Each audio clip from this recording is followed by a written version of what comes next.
The charred exterior and extensively damaged inside is all that remains of a century-old home on Hall Road in Millville that was gutted by fire Wednesday evening. It was about 6:45. It originally came in as a structure fire with smoke and flame visible and entrapment.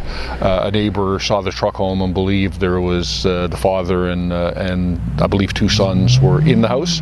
They came over, knocked on the door. There was no answer, so they were quite panicked, which is the right thing to do if you're not sure. Err on the side of safety. And as firefighters arrived, their worst fears were put at ease as all occupants were safe and out of the building. But with heavy smoke showing, they knew early on they needed lots of help to fight this fire.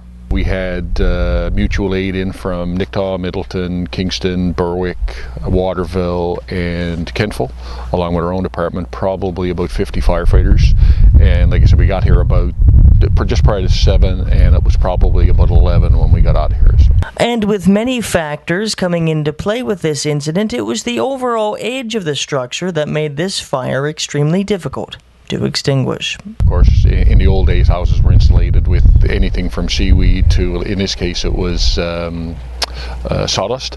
So you've got 100-plus-year-old sawdust that's dried out. It's the house is old, so it's called balloon construction, where your wall boards go from the bottom of the house right to the attic. So when you get a fire in a wall, there's fire breaks at every level in a home.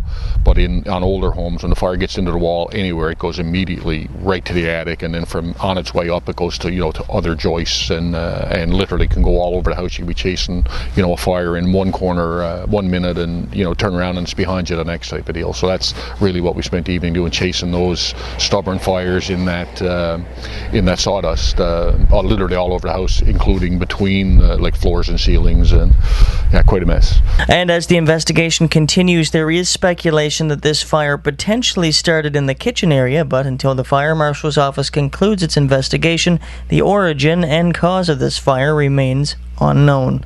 Reporting in Millville, just outside of Ellsford, Nova Scotia, for Ian Swinimer Reports, I'm Ian Swinimer.